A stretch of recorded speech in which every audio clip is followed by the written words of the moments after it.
सदगुरु कबीर ने बीजक में अपने कहा है कि रंगई ते रंग उपजे, सब रंग देखा एक, कौन रंग जीव का, ताका करो विवेक। सदगुरु कबीर देव ने जीव के रंग को स्वीकारा ईसाकी में।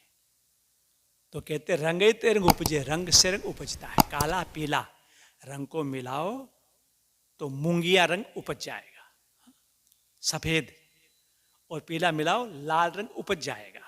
ये मिलाने से उपज जाता है, हो जाता है। रंगे रंग उपजे, सब रंग देखा एक, एक माने जड़। चाहे कितने प्रकार के रंग हो, सैकड़ों प्रकार के, बाकी एक माने वो जड़ ही है, उनमें चेतना नहीं है। एक, सब रंग देखा एक। अब कहते हैं कौन रंग है जीव का, जीव का क्या रंग है, ये कबीर देव प्रश्न करते हैं। कौन रंग है, ताका करो विवेक, विवेक करो कि क्या रंग है। अब क्या रंग है, वो स्वयं ही इसका उत्तर देते हैं। प्रश्न भी किया, उत्तर भी स्वयं ही देते हैं कि जीव का रंग क्या है।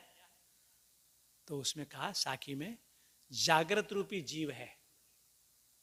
जागृत रूपी जीव है, शब्द सुहागा सेत, जर्द बूंद जल कुकुही, कहे कबीर कोई देख।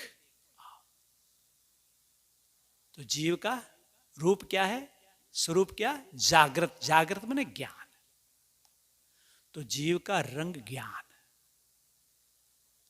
गुण धर्म शक्ति ज्ञान, अर आकार।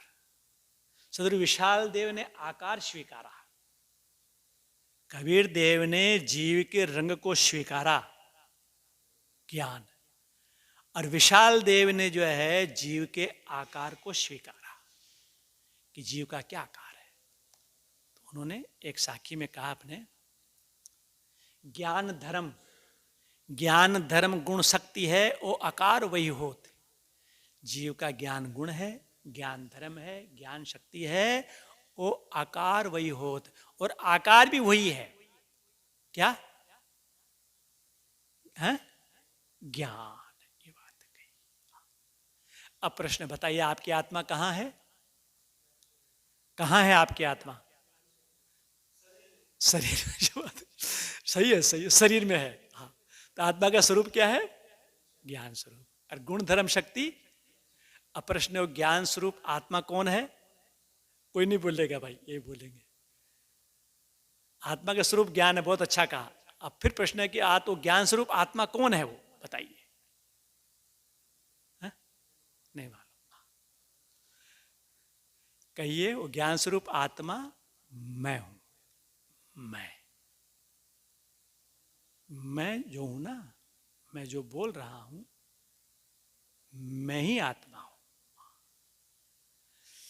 मूल में बस मैं हूं, यही सत्य है, बस इतना ही सच है ना। कहा ना, जड़ चेतन दो वस्तु है, अति प्रसिद्ध जग माही, और तिनकी पारख प्राप्ति बिना बंधन छूटत नाही। सदगुरु कहते हैं जड़ और चेतन दो वस्तु संसार में है, बस मात्र दो ही वस्तु संसार में है, तीसरा कुछ नहीं।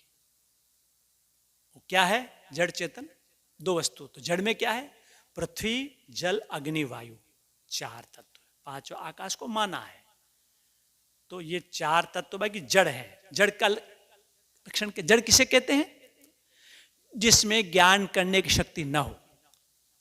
पृथ्वी जल अग्नि वायु जो है, इनमें ज्ञान करने की शक्ति नहीं है।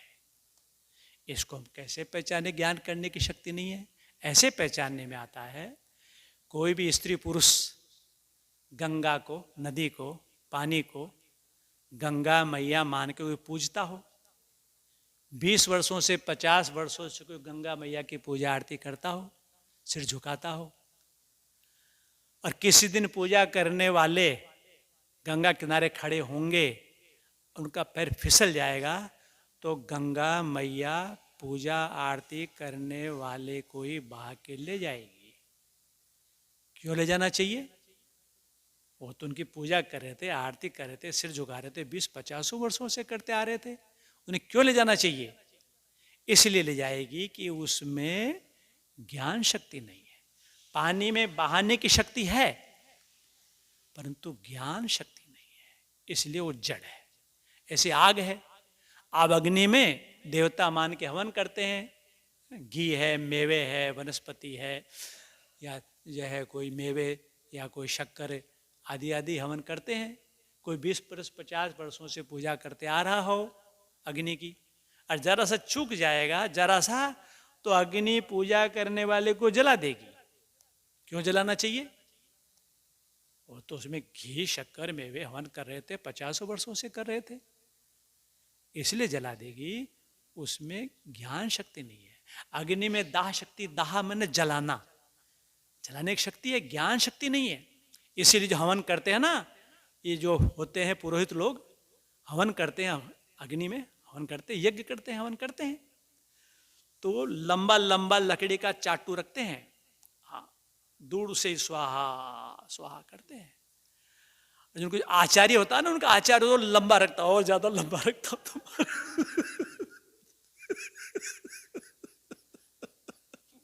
कि मारिए कि लपेट लपेट में न ले ले।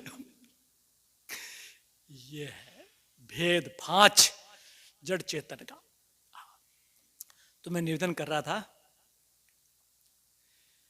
कि जो है कुत्ता, पृथ्वी का, जल का, अग्नि का, थोड़ा मैंने खुलासा किया, उनमें चेतना ज्ञान नहीं है। पर कोई कुत्ता है, कुत्ता, कुत्ता को आप जरा सा रोटी का टुकड़ा दीजिए, कुत्ता आपको नहीं काटेगा, नहीं काटेगा।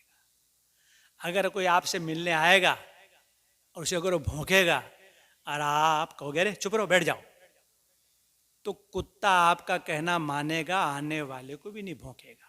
क्यों? हा?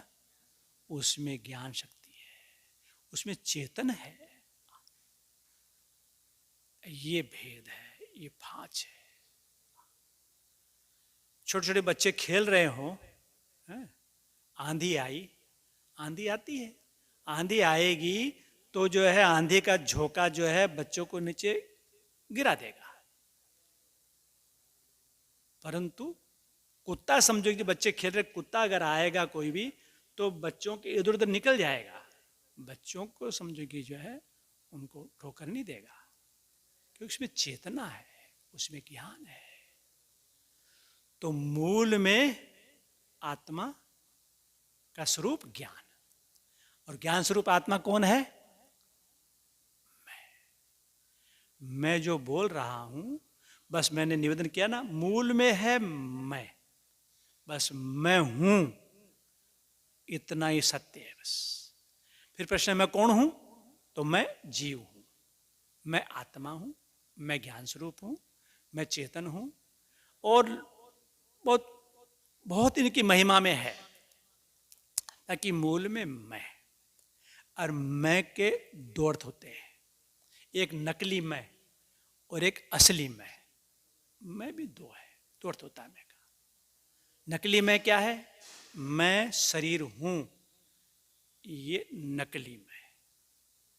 शरीर मेरा है, नकली। शरीर का जो नाम है, शरीर को पहचाने रखा है, ये मैं हूं, नकली। शरीर का जो रूप है, दर्पण में देखते हैं, होश ही नहीं रहता है।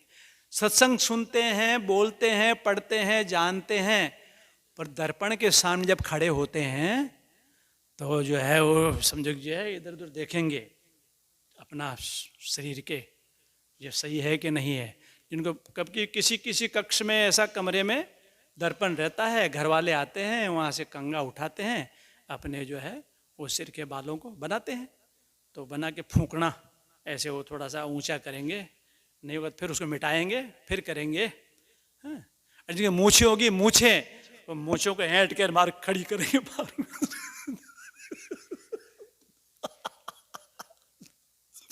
और मार शरीर का कचरा, समझो कि जो मूछों को मान लिया कि मैं हूं मार, समझो ना कैसा, समझो कि जो है कैसा ये सब। इसलिए ये भाई पहले तो जानना ही, एक तो होता है थ्योरी, और एक होता है प्रैक्टिकल, दो है। अभी मैं जो सुना रहा हूं बोल रहा हूं, ये थ्योरी है, इसकी आवश्यकता है। जब जानेंगे नहीं, समझते ही नहीं है कि भाई तो फिर प्रैक्टिकल किसका करेंगे।